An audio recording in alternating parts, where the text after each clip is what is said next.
Good morning, dear students of class 7. Welcome to online class from LPM Public School, Gola Bajar. I am your science teacher. Student, in previous days, I have explained you about how the wool clothes are prepared, what are its uses, what are its side effects, what are the health hazard of the people working in that wool factory. Today, student, I am going to explain about the topic silk from the chapter Fiber to Fabrics about the silk. Silk is a natural fiber which is made up of protein which is extracted from the silkworm. So, student, as you know that silkworm is a basic name of a silk. It is a worm that prepares the fiber silk. So silkworm, for getting the silk fiber, first silk is reared in a big amount for getting the silk fibers. So it is called the sericulture. Sericulture is a culture where the silk worm are reared to get the silk fiber from it. When the silk moth, both male and the female moth, silk moth, by the help of their reproductions, they gives egg.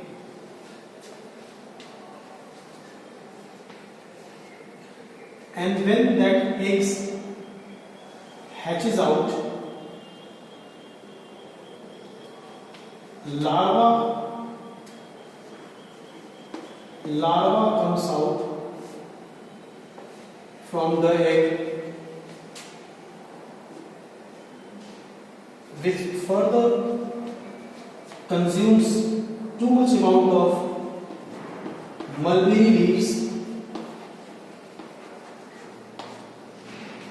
Then after a few days stops eating and covers whole body under a protein layer that secrete from its gland and covers whole body in its protein layer and forms cocoon.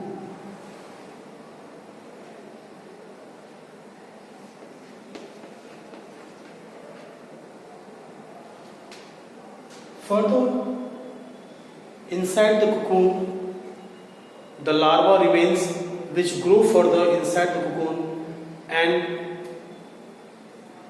comes in the form of adult moth, which further breaks the cocoon and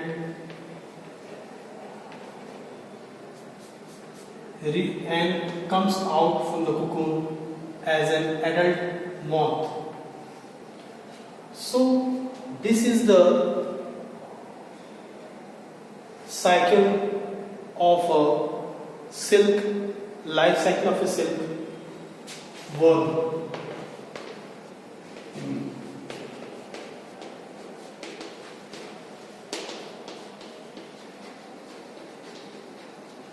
This is the life cycle of a silkworm. How egg has been laid by a female moth. That egg, after a few days, it hatches and larva comes out. That larva covers the whole body in and brings it into cocoon stage. Inside the cocoon there remains the pupa. Further the pupa convert into adult and which cut hole in the cocoon and comes out in the form of moth, adult moth. This is the life cycle of silk moth. Okay, student?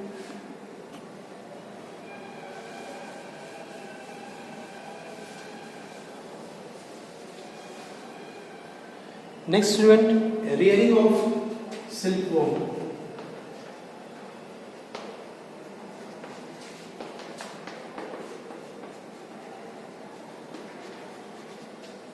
Rearing of silkworm.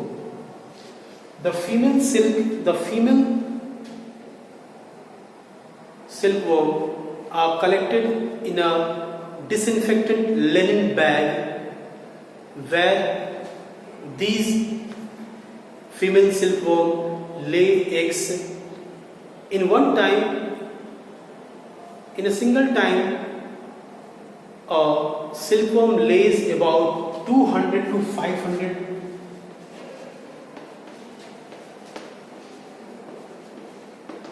numbers of eggs.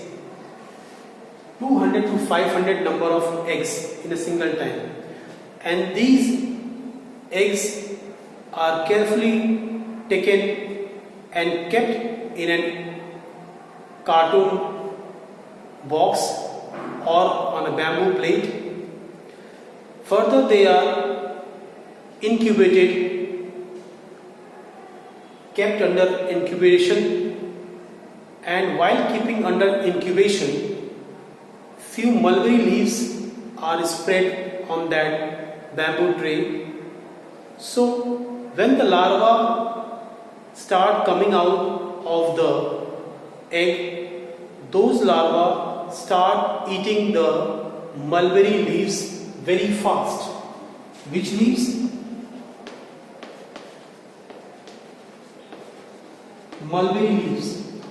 Start consuming these leaves very fast. Near about after consuming it 20 to 30 days, they stop feeding and they may fix themselves at a certain place by weaving a net to give them support. This larva, after eating 20 to 30 days, when they grow, become very healthy, they stop feeding furthermost, and to keep themselves safe, they just build a net, and there they start just covering their whole body with a protein layer. They move their head by the side in the figure of 8. In 8 shape, figure of 8 shape, they move their head to cover the protein substances that is coming out. It covers its whole body, and within 4 to 5 days it covers its body, and further 4 to 5 days by the touching of cool air, this cocoon gets hard, and the shape of the cocoon is near about 4 to 5 centimeter. When the larva gets inside the protein layer, at that moment this figure is called cocoon, and the larva remains inside it. After few days, the larva inside grows into an adult moth. Its wings also comes while living inside the cocoon, and after few days they break open the cocoon and comes out.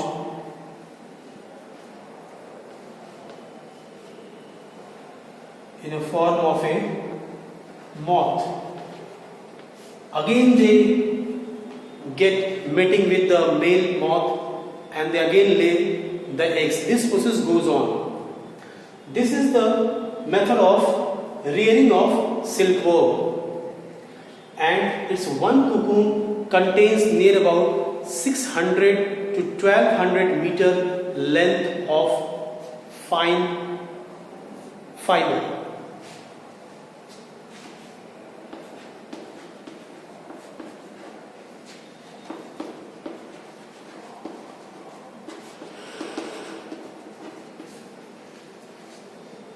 So in rearing, the female silkworm are kept in a disinfectant linen bag where they lay eggs. In one time they lay near 200 to 500 200 to 500 number of eggs. These eggs are kept in a bamboo tray on which the leaves have been spread, mulberry leaves. When the egg hatches out under the incubator at a proper temperature, those larvae start feeding the leaves very fast, and after feeding 20 to 30 days they stop feeding further and they cover their whole body with a protein layer, and when that protein layer comes in contact with the air, it becomes hard, and that stage is called the cocoon. The cocoon, the fibers on the cocoon is of length 600 to 1200 meter. Okay, so now further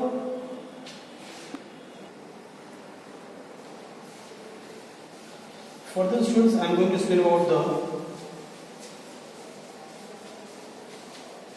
processing of silk.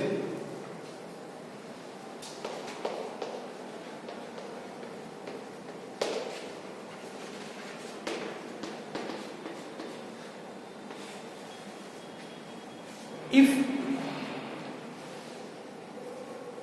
we want the cocoon, if we want the moth could come out from the cocoon, then we will leave the cocoon like that under its own condition.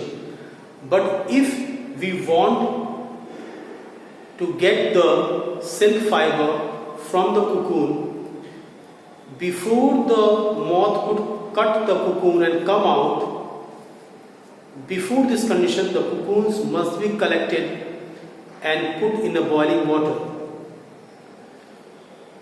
While putting the boiling water, the cocoons, the protein layer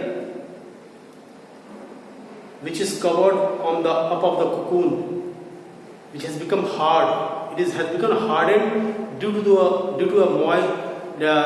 sticky substances present in that, which when it comes in contact with the air, it becomes hard. So when you put in the boiling water, the water removes those sticky substances, and then we collect the cocoon out, and slowly we will unwound the fiber from the cocoon.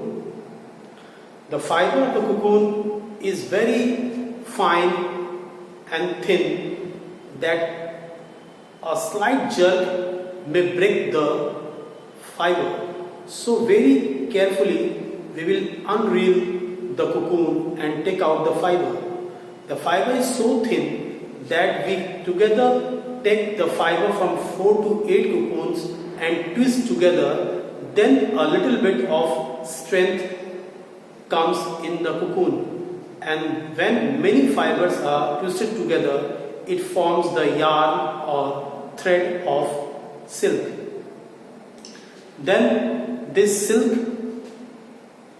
is made a form of reel, which is packed in a bundle called book, and after packing of this reel of silk, they are sent to its respective factory where many things has been prepared, from silk sari, silk scarves, many more dress materials are made up of this silk. So this is under the processing of silk.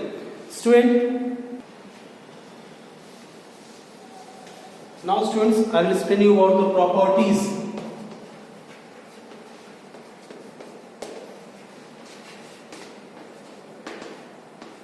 So silk are very smooth, soft fiber. The fabric made up of silk could be worn in summer as well as in winter also it could be worn.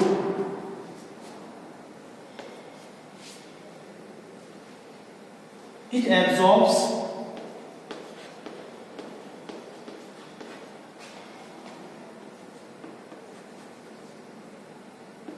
sweating also. So these are the properties of the silk. So student, today I am explaining about the different rearing, processing properties of silk. Now I am going to explain the uses of silk. So students, our last two topics, uses of silk. Silk is used in preparation of various types of clothes. They are also used in making parachutes as well as bulletproof vest. They are also used in bandages used in the surgical appliances. Occupational hazard. The people working in the industries where silk is grown, silk fiber is made. Few problems that comes to the people working there are, first of all, it is a small scale industries in a single room. It is reared, it is grown, it is boiled. So they got breathing problem in such a small, working in a small area.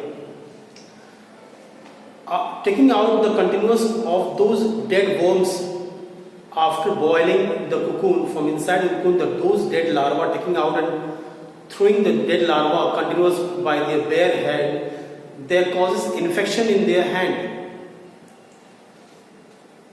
They also got vision problem, backache and leg deformities by continuous working of 12 to 16 hours per day, standing continuous. They got backache, okay, vision problem, and for continuous working of 12 to 16 hours a day. So these are the problems what the people facing there who works in silk industries. So student, today I have completed explaining this chapter. Go through the video properly, try to understand it, and whatever the task given by me, you must do it carefully. Thank you. Have a nice day.